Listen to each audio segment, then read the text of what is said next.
Welcome, my friend, to Next Level Change Success, a change conversation for leaders, project and change practitioners for today and tomorrow.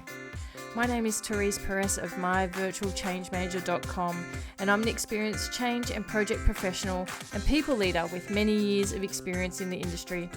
I love business, and I love the people side of business especially. So nothing lights me up more than seeing people use change management, project management, and strong change leadership to engage, motivate, and inspire people, and ultimately transform organizations. If you've heard about change management and have no idea of what it involves, then you're in the right place. If you know about change management, but you want to take your practices to the next level, then this is where you should be. I'm going to share the stories of my experiences, interview some fantastic people, and I'm going to explore all of the challenges and opportunities that you face in organizations right now.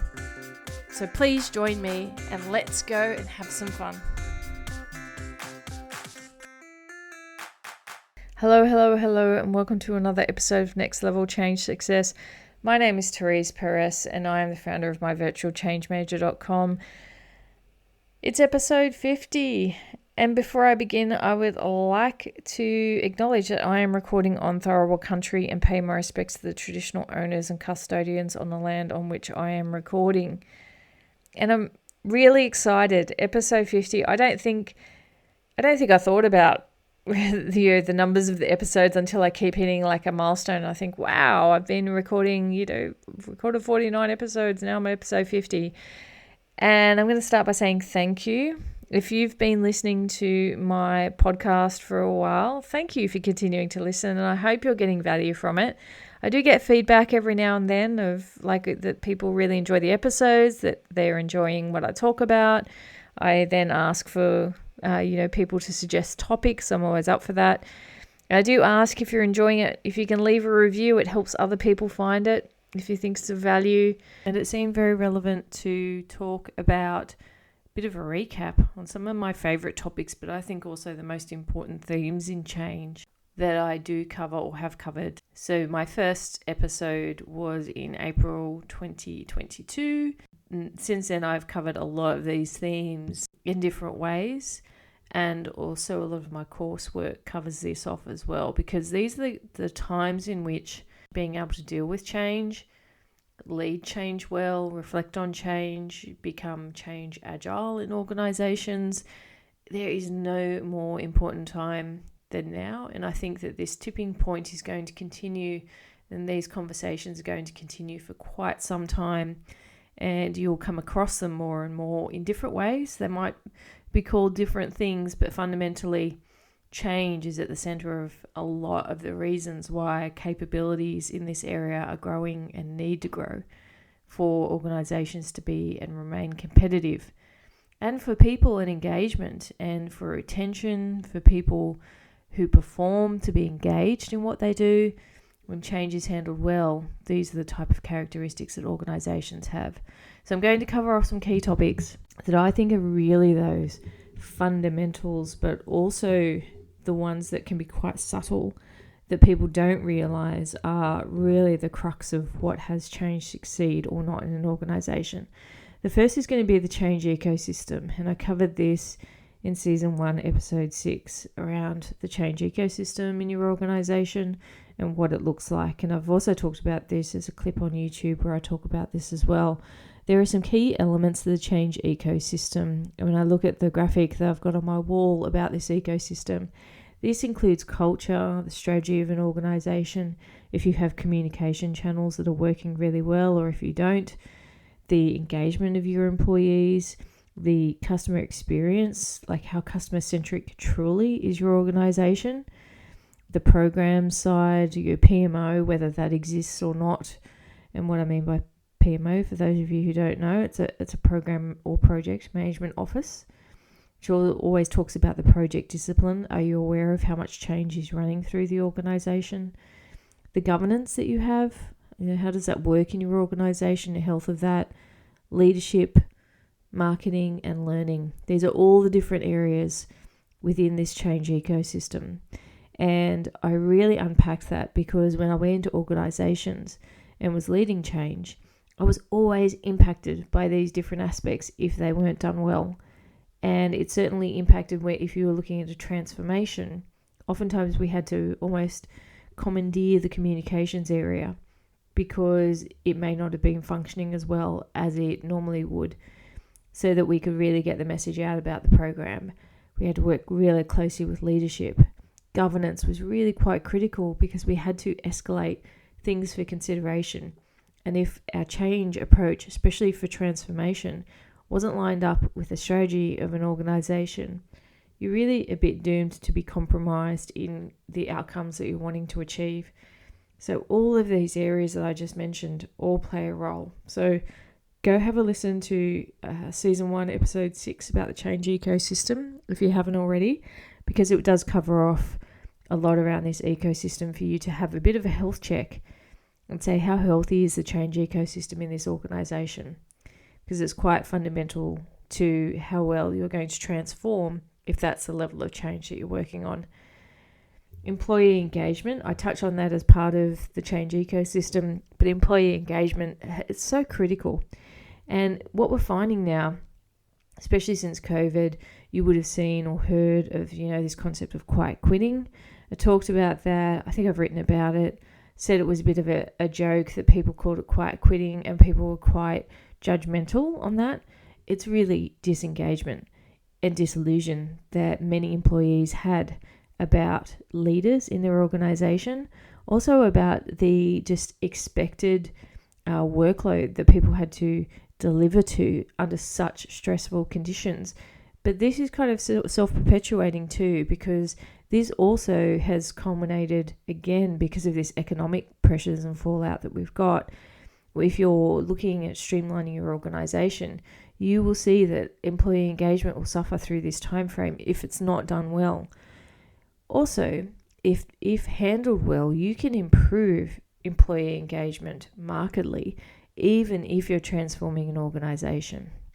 And I know it because I've done it and worked with the leaders in an organization within their sphere of control around consistent messaging, making sure people are reminded about the purpose of the organization, develop the strategy, give people the vision, and really work with them. And so it went from very much a deficit and dysfunctional culture to a very engaged one. And that had a lot to do with the leadership strength in the organization. I've also talked about change professionals and the need a lot in the seasons 1 and 2 about what does a good change professional look like? What does a good change practitioner look like? And I've talked about change facilitation versus change control. A good change practitioner is one who facilitates change well, who does add value, can define change for the organization, can provide clarity for an organization, and deliver to it in partnership with the business owners, but making sure that they're not front and center of the change. They're making sure that the leaders take ownership and they're creating the momentum with their change interventions, but essentially facilitating that across the organization. That is what a good change professional looks like. I talk a lot about leadership. I'm in episode 50, and I think a lot of the episodes that I've recorded before focus on leadership because it is so powerful in an organization. And I'm not talking always a CEO, because depending upon the size of the organization, the CEO may be quite a figurehead versus middle managers, team leaders, frontline team leaders. They're the ones who are going to embed the change or disrupt the change. So they are the leadership cohorts that you really want to make sure you're creating the space so that they can connect and own the change that they're going to lead. That is what really does create a powerful transformation. I also talk a bit about leaders in an organization around that concept of psychological safety, which it's become a bit of a catchphrase. But if you were going to talk really about psychological safety, it's about the leadership nuances that a person has in a leadership role, where they are allowing their team to fail. They're creating the space for their team to learn empowering them to do their role, but also supporting them with the right support, the right motivations, the right inspiration, and this concept of safety has a lot to do with the leader being quite vulnerable for their people. It's actually about them genuinely connecting with their people, but also showing that they're human. Sometimes they make mistakes, and through that vulnerability, their team will relax more into feeling like their leader has their back. And certainly you might have experienced it where there has not been that scenario. It's not enjoyable. It's not a great situation when your leader is micromanaging, when they're not trusting you, and you always find yourself looking over your shoulder when you're taking action. And that's no way in which to work, and it certainly impacts performance without a doubt. So that psychological safety is really key for leaders, especially when it comes to change, that they have created that culture within their team. If it doesn't exist in the organization, at least within their team. This all lends itself to this concept of change intelligence. And I'm going to be talking about this more and more in my upcoming episodes about what's a change intelligent organization look like. It's around having clear change roadmaps. They know where they're headed. It's aligned and tied very closely to purpose and to the strategy. There's high accountability, there's high performance, there's a high degree of psychological safety. It's a learning organization. It has customer experience, human-centered design capability in those type of organizations. And they understand, and everyone who comes into the organization understands the growth mindset that needs to be present at all times. And they have the best leaders. They invest in their leaders. They invest in talent within, as well as getting the right mix of talent from external to continue to evolve the organization. It means that every time that strategy is talked about, so is capability, so is the workforce dimensions that you're going to need to have in your organization, the capabilities you're going to need to build within your teams, and investing in that. And knowing that the clear change roadmap is going to help their team members understand and embrace change, because they will understand the reason for it at all times.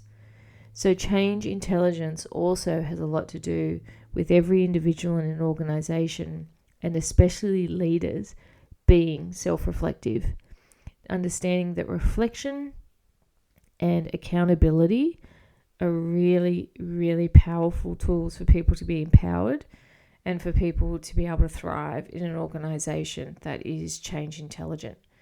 So I'm going to talk a lot about how you can create and set up your organization that way, how you can influence, what type of investment you want to put into your leaders, and certainly looking at change maturity in that landscape, because the building of change maturity is also really critical. It's one of those structural things that will make the difference. But once again, I'll end this episode by saying thank you so much for listening. Check out some of the other episodes that in the series if you haven't already, and I hope that you continue to listen, because we're on this journey together. And Next Level Change Success was all about the evolution of organizations and how they're needing to change at pace now. And this means a different energy in organizations, different capabilities. It's shaking up the ecosystem within organizations so that they can thrive. And I love the type of conversations happening about 4-day work weeks, flexible working. All of these things are just great studies that are starting to come to the fore, where people are saying, my priorities have changed, but I can definitely give a lot to an organization who also gives a lot to me. And that is the type of organizations we want to create going forward. And I think the generational context of workers in organizations now, which are multi-layered, is going to have that really pull through. And I think that the organizations that sit back and try and resist that change, they're going to struggle the most to attract the talent that they want and to retain it. They won't get innovative thinking, they're just going to get the same old. So I'm really passionate about these concepts, really looking to bring those to life for you, to give you tangible hints and tips. do come to myvirtualchangemanager.com. Come and visit the website, sign up for our newsletter, stay in touch, keep across the conversations that we're having there as well. And I hope that you have found at least a couple of gold nuggets in today's episode. Leave a review, and that's the only way other people will find us.